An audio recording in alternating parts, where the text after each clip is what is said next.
did not go and buy a ton of books the other day. These are just books that I have accrued over a period of time.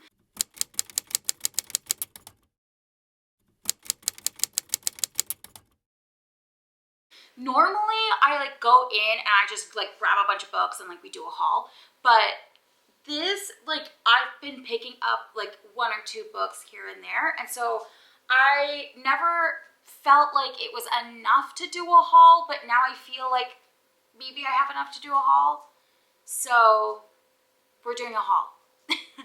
Also, there's like a couple of them that I don't know if I have talked about them previously in like another video. So if you've seen these books like before on my channel, like I apologize. I can't remember and I don't want to go through all the videos to try and figure out if it happened or if it did not happen. Hello. So yeah, I have books. I just have like a kind of a large stack of books, to be honest with you. So I think I'm just gonna go through all of them. Some of them I'm not gonna talk about because I have either 1, already read them, or 2, I've definitely already talked about them. So I'm not gonna do a haul with those. But like those include books like The Book Club. I've talked about Check and Mate like several times. So I'm not gonna talk about those books. Well, actually one of them I want to talk about, not because it's a haul book, but because I'm really interested in reading this book. I got my book of the month. I am not sponsored by Book of the Month, but Book of the Month, if you did want to sponsor me, like I am open to that. Holla at your girl.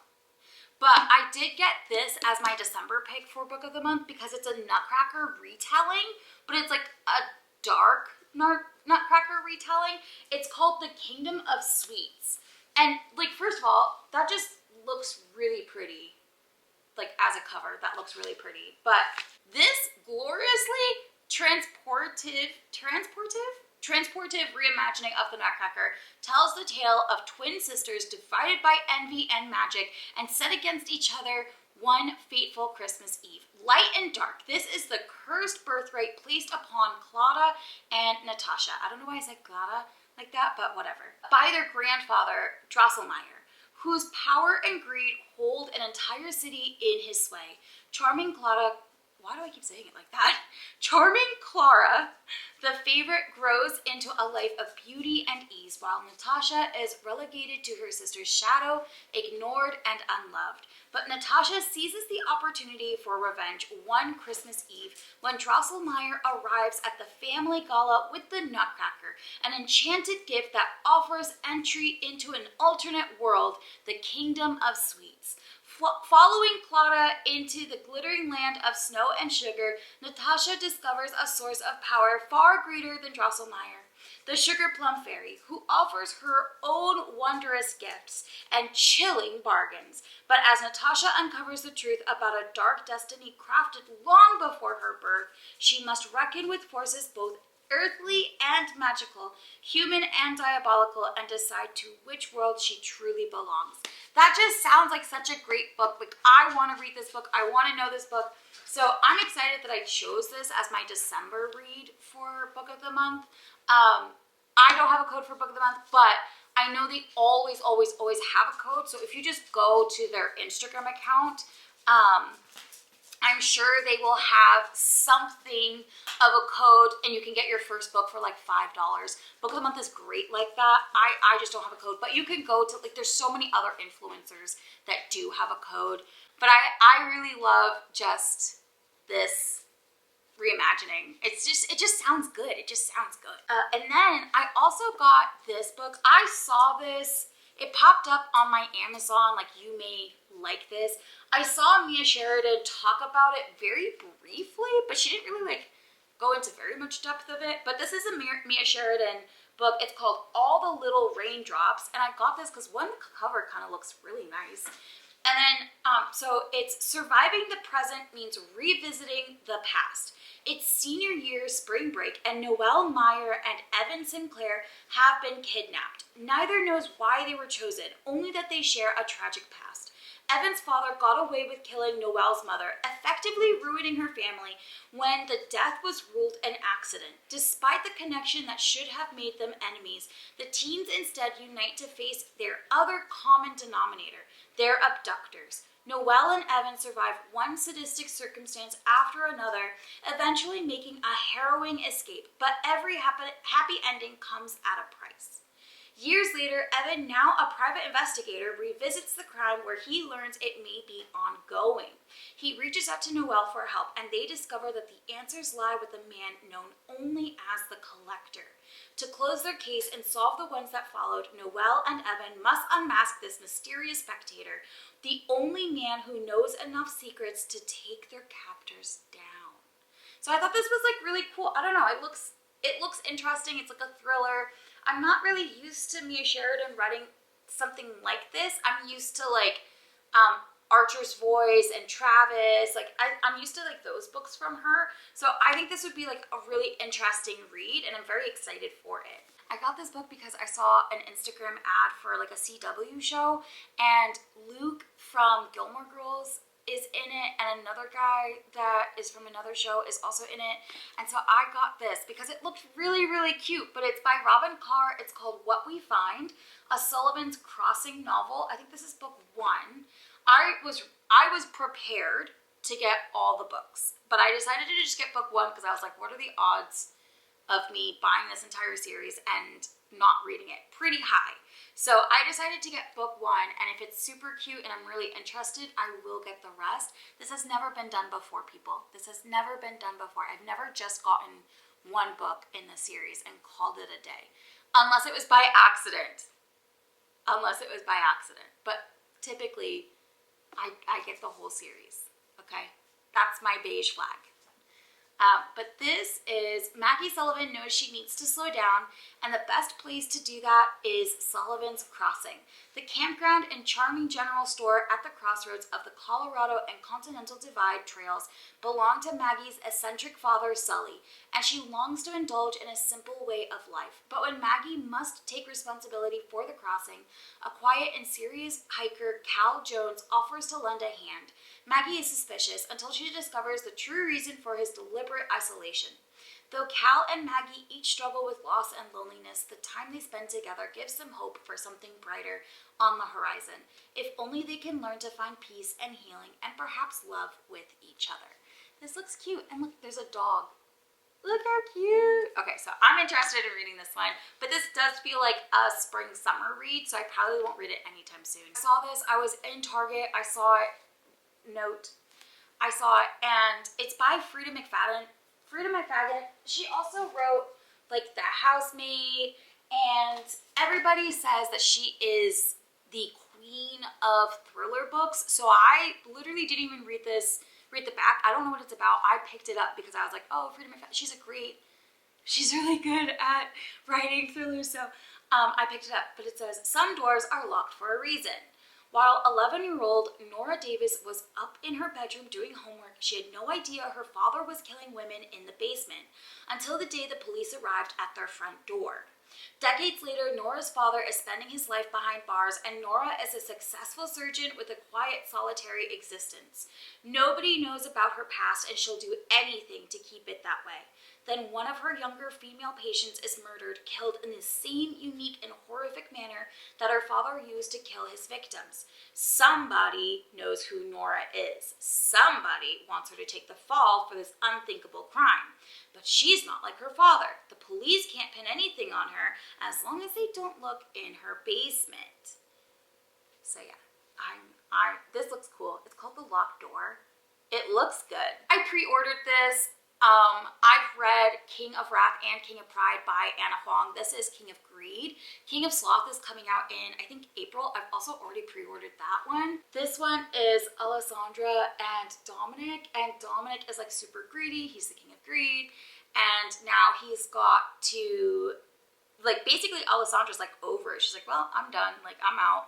And so now he has to kind of figure out, like, how to get his wife back, which I'm very interested in this one. I feel like, because like these are all multi-billionaires in every book. Like, everyone is incredibly, incredibly wealthy. So if he's the king of greed, like, does he have to give up his wealth? I'm interested to know. I wanted to read this a very long time ago when it first came out, and I got it in the mail, but I didn't because there were just so many other books that I had to read. So once things kind of quiet down though, like, I'm thinking towards the end of this month, maybe January, like, things are gonna quiet down a lot, so I'm thinking I might pick this up. I got Wildfire by Hannah Grace. These are both from the Maple Hills universe. And so I got Wildfire because it's the next book in Icebreaker, and I had planned on reading Icebreaker this month. I'm still hoping to get to it, but Wildfire is next, and I kind of wanted to just have it on hand in case I don't want to leave that universe. I don't know what this one's about. I kind of don't want to read this one, what it's about, because I don't want to, in case it spoils anything for Icebreaker, I don't want to read the back of this. So if you're like, but I want to know what it's about, go on Amazon, go on Goodreads, go find out for yourself, because I don't want to spoil it for me. I got Meet Me at the Lake by Carly Fortune. I got this, and I only got it because I needed one more book at Barnes for the buy one, get one 50% off, and this was the only one that looked like, I think this was like one of the few ones that I, one, didn't own, and two, looked interesting. And so I got it, but I have heard a lot of mixed reviews for this. You and Me in 1 Year Don't Let Me Down. Fern Brookbanks has wasted far too much of her adult life thinking about Will Baxter. She'd spent just 24 hours in her early 20s with the aggravatingly attractive and idealistic artist, a chance encounter that spiraled into a day-long adventure in the city. The timing was wrong, but their connection was undeniable. They shared every secret, every dream, and made a pact to meet again 1 year later. Fern showed. Will didn't. At 32, Fern's life doesn't look at all how she once imagined it would. Instead of living in the city, Fern's back home, running her mother's lakeside resort, something she vowed never to do. The place is in disarray, her ex-boyfriend is the manager, and Fern doesn't know where to begin. She needs a plan, a lifeline. To her surprise, it comes in the form of Will, who arrives 9 years late, suitcase in tow, and an offer to help on his lips. Will may be the only person who understands what Fern's going through, but how can she possibly trust this expensive suit-wearing mirage who seems nothing like the young man she met all those years ago? Will is hiding something, and Fern's not sure she wants to know what it is. But 10 years ago, Will Baxter rescued Fern. Can she do the same for him now? The premise sounds cute, but I've just heard like mixed reviews on the actual book. So I'm curious to see like how it is, but it's not like high on the priority list, but it is on the list, if that makes sense. Oh, I'm so sad right now. This is like one of my biggest pet peeves. This is not a sticker. It's part of the cover. And it bothers me so much. I am so sad. I never realized that. Whatever, here it is, c'est la vie. I got Love Redesigned by Lauren Asher. If I get a different copy at another place that doesn't have this sticker, I don't want to hear it. I don't want to hear it. Don't look at me. I don't want to hear it. This is her new series. It's the Lakefront Billionaires. I don't know what this is about, but she's thick. Look how big that is. Like, wow. She wrote the Dreamland Billionaire series, which I really liked, but her books are normally like normal size, like a normal romance size. This is pretty big though, but if you look at the last book in the Dreamland Billionaires, it's probably the same size as her last book. Like, imagine what book 3 is going to be like. Julian. If I ever caught on fire, Dahlia would fan the flames with a smile. So when she returns to Lake Wisteria, I fully intend to avoid the interior designer, at least until my meddling mother exploits my savior complex. The faster I help Dahlia find her creative spark, the sooner she will leave town. But while I was busy getting rid of Dahlia, I overlooked one potential issue. What happens if I want her to stay? I think Lake Wisteria, that's where Cal was, right? Cal and his person, I can't remember her name. Oh my gosh, it starts with an A, right? Anyways, this is the same place. I think this is the same setting. I wonder if we'll have crossover. That would be interesting. Dahlia. People say the devil has many faces, but I know only one, Julian Lopez, my childhood rival and family frenemy. I vow to steer clear of him while recovering from my broken engagement, but then the billionaire makes an irresistible offer. Renovate a historic house together and triple our profits. Our temporary truce becomes compromised as we face years' worth of denied attraction and mixed emotions. Giving into our desire is inevitable, but falling in love, that isn't part of the plan. I got the Serpent and the Wings of Night. I got this because my friend Cynthia was like, she read this book and she was like, you must read it immediately. Like, please go get this book. And so I went to Target to find it, and they said they had one copy, but I couldn't find it, and like nobody was helping me find the copy of the book, so I had to go like up and down all of the aisles. It was like so frustrating looking for this book, but I found it. I found the book.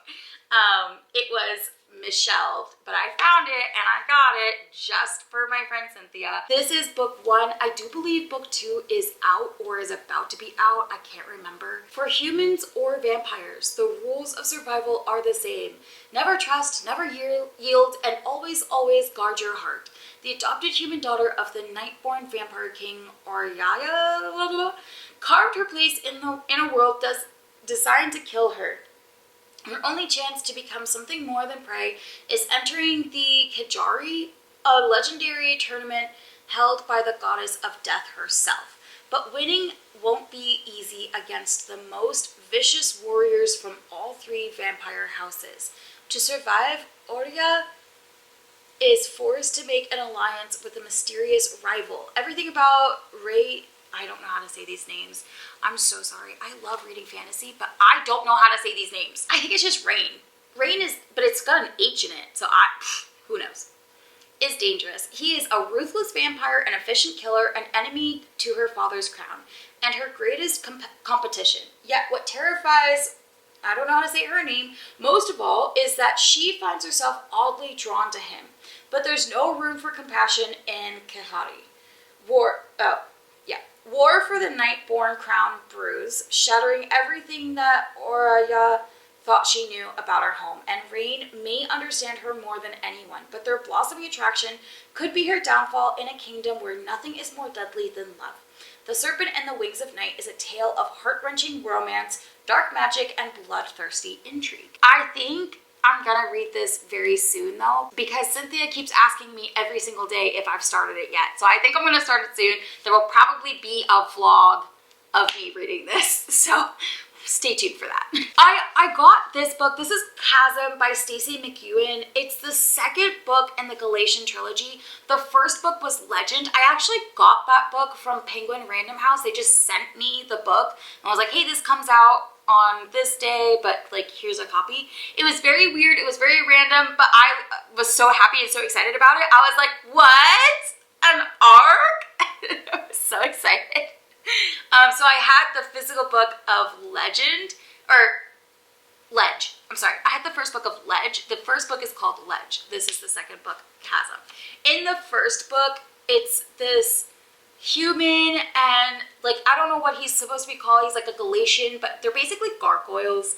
And they choose a human to throw into this pond and like it keeps them alive or something like that. So they have like this like farm of humans, and she escapes and finds out that there's other humans not on this farm just living their best lives, and she's so confused by it. And so then the guy is like half gargoyle, half human, something like that. And so he's like with her, like keeping her protected or safe or whatever. And like she's like, why are you doing this? And then there's betrayal and all kinds of stuff. So this is book 2 in that though. Book 1, I thought it was fine, but my problem with book 1 is that I would read it, set it down, and completely forget about it. Like, that was a main issue, is that it wasn't memorable to me, and it wasn't like, I didn't want to reach for it. So I didn't think I was gonna get book 2, but then I saw the cover for book 2, and I was like, but maybe. And it also was her very first book that she's ever released. I feel like this is her sophomoric book, so maybe, just maybe, she got more input on like writing style and stuff like that, because she's very funny on TikTok, and I just didn't feel like that was translated in the book. I felt like in the book she was trying to write very specifically, and it just didn't feel natural. And so I really want to give book 2 a chance and just see if her writing style has changed, if it's flowing a little bit better. I'm interested to see how book 2 has changed. This isn't very high on my priority to read list. If this is something that you would like me to read and just like give input on, I can absolutely do that, but it's just not super high, if that makes sense. I got this I got when I went to go see the Taylor Swift concert in theaters back in October, November? I can't remember. Whenever Taylor Swift came out with her concert, the Eras Tour concert in theaters, I went to go see it, and right next to the theater was a Barnes & Noble, and so I picked this up. I got this book for $1 something, like $1.24 or something like that, because I had used my Barnes rewards, plus it was $5 off, and I had my 10% membership card. But I'm super excited. This is Throne of the Fallen by Carrie Maniscalco. She wrote the Kingdom of the Wicked series. She's also written the series Stalking Jack the Ripper, all of that stuff. She used to be YA. I do believe this is an adult book though. This is one of her first, like, we are adults now. When she wrote Kingdom of the Wicked, the first 2 books in that series were YA. The last book was as not YA as you could get. Like, it was so far not YA at all. And I didn't appreciate it at all. Like, I did not like book 3 because the first 2 books are YA. It's heavily plot. This book is, like, I'm going into it knowing it's an adult book. I know it is. This follows Envy. And he is Wrath's brother, who is in the Kingdom of the Wicked. I don't know if she's doing a series for all the brothers, but I did like Envy. I thought he was kind of like fun. And so this one follows him. I don't want to give too much information about what the book is about because it does kind of spoil Kingdom of the Wicked. So if you haven't read Kingdom of the Wicked, I think you should read that before you read this one. It's not that it spoils it, it's that if you went back to read Kingdom of the Wicked, you would already know what's gonna happen because of the people that are in this book. So, but yeah, I'm excited to read this. Again, it's not high on my priority list. It's big. She's a big girl. She's thick. So, it's not high up there, but it's up there. This series, I was so excited when it was coming out. I honestly thought that only the first book was going to have the blue edges and the rest wouldn't have the blue edges, but I guess I read it wrong. It's the first editions will have blue edges and the later editions won't have blue edges, I think. This is the Off-Campus series by Elle Kennedy. I have talked about Elle Kennedy so much. I love Elle Kennedy's writing. I think she's such a great writer. She's one of those writers that, like, I will just read her book in a day and, like, be so excited about it. I read the Avalon Bay series. I loved every single book. Every single one. It was so good. And so I'm very excited to read this series. And I haven't read the Off-Campus series. It's a hockey romance series. You've got The Deal, The Mistake, The Score, The Goal, and The Legacy. And I really love that they have like these little stamps so you know what book number it is. And it also has the number on the side. So I really love how she like did these books. Like, I think they're perfect. I love a good cartoon cover of people. I love all of this about it. So I got that series specifically because she has a new book that just come out, and it's The Graham Effect, and this is the daughter of one of these characters. So there's a new series. I think this is going to be a series, right? I believe this is going to be a series. I'm excited. I'm very, very excited. This is The Graham Effect. She's also a hockey player, so I'm excited to read this book. I'm excited to read these books. I'm excited to read all of the books that I've gotten in this haul. There will be reading vlogs to come. And yeah, if there's any book that you saw in this vlog that you were like, please read that like right now because I need to know, just leave that down in the comments down below. If there's any books that you're like, oh, I really want you to read this, but I didn't see it in the haul, leave that down below. Who knows? Maybe I'll pick it up. You just don't know. I do have few days left in the year until my book buying ban takes hold. And if you aren't aware of my book buying ban, that's in a later video. You will see it where I will explain it a lot more. That's all for me, and I hope you liked this little video that I did, and I will see you guys next time. Don't forget to like, comment, subscribe, all of the things. It really helps the algorithm. It really helps push my videos out, so I appreciate that. Just letting the YouTube algorithm know that you like me. And then I will see you guys in the next video. There's still more Bookmas to come, so just stay tuned for that. Okay, goodbye.